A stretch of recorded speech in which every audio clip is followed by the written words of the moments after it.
कौन बनेगा नेता। नगर निगम के चुनाव पास आने वाले थे।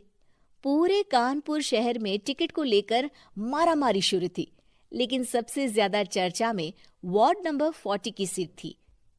वो इसलिए क्योंकि इस बार वहां की सीट महिला के लिए आरक्षित थी। अब सवाल ये था कि चुनाव लड़ेगा कौन।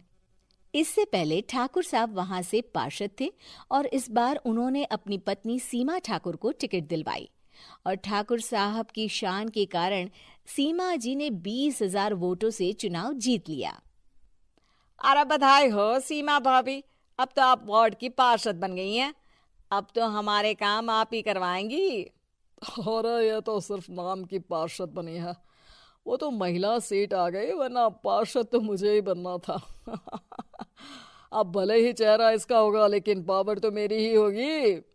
अरे वाह भाई साहब, क्या दिमाग लगाया है आपने भी। आइए आप लोग, खाना लगा दिया है सबके लिए। सीमा जी पार्षद बन चुकी थीं, फिर भी उनकी एक ना चलती। सारे काम ठाकुर साहब खुद ही संभाल लेते और जहां जरूरत पड़ती वहां सीमा जी का अंगूठा लगवा लेते। सीमा जी ज्यादा पढ़ी लिखी भी नहीं थी। एक दिन ठाकुर साहब और सीमा एक प्रोग्राम में जाते हैं। अरे ठाकुर साहब, आप आ गए। ओहो, पार्षद मैडम भी आ गई हैं। स्वागत है आप दोनों का। लगता है हमारे पार्षद फंड का सही इस्तेमाल हो रहा है। चलिए अब उद्घाटन करते हैं। ये लीजिए ठाकुर साहब कैची, आप ही सबसे पहले प्रवेश कीजिए। सब लोग आगे निकल जाते हैं और सीमा जी पार्षद होने के बावजूद भी पीछे खड़ी रह जाती हैं। वो देखती हैं कि वेलकम बोर्ड पर उनका नाम है, लेकिन महिला होने के कारण कोई उनका सम्मान नहीं कर रहा। अगले दिन एक आदमी उनके घर आता है। अरे ठाकुर साहब नमस्कार। कल ना हम नोटिस किए कि हमारा घर तो अवैध है और नगर निगम वाले उसे तोड़ने आ रहे हैं। अरे कुछ कीजिए ना ठाकुर साहब। देखो भाई, मैं तो ज्यादा कुछ कर नहीं सकता, पर अगर तुम सबकी जेब गर्म कर दो तो कुछ हो सकता है।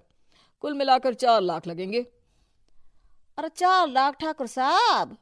अरे भाई, मैं अपने लिए नहीं मांग रहा हूँ।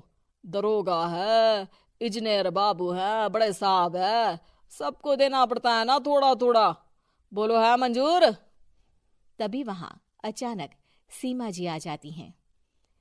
अरे ये आप क्या कर रहे हैं? पहले इन्हीं लोगों से तो आपने वोट मांगे, अब इनसे ही पैसे ले रहे हो। अरे चुप रहो तुम।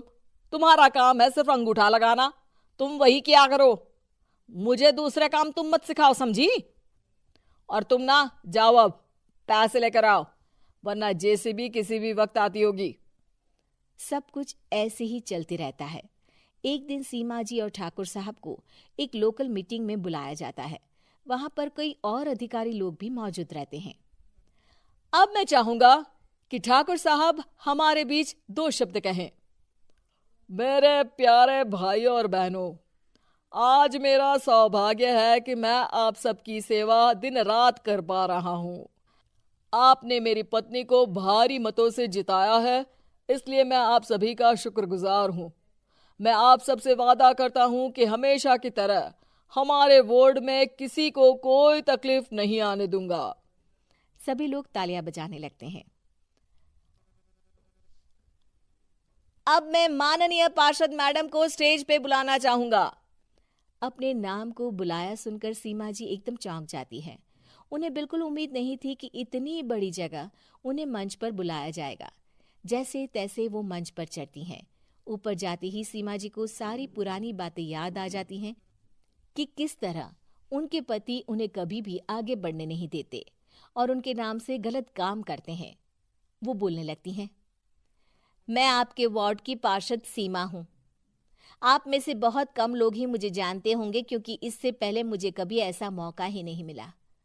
सारे मौके मेरे पार्षद पति यानी आपके ठाकुर साहब ही लेते रहे, लेकिन आज ये मौका मुझे मिला है तो मैं इसे ऐसे ही नहीं जाने दूंगी। मैं आपको ये बताना चाहती हूँ कि आपके ठाकुर साहब मेरे नाम की आड़ में गैर कानूनी काम करते हैं, जिस पर अंगूठों के निशान मेरे होते थे। इसीलिए मैं अपनी गलती मानती हूँ और आज अपने पद से इस्तीफा देती हूँ, ताकि आगे से कोई गलत काम ना हो पाए। अब फैसला आप सबके हाथ में है कि आप हमें क्या सजा देना चाहते हैं।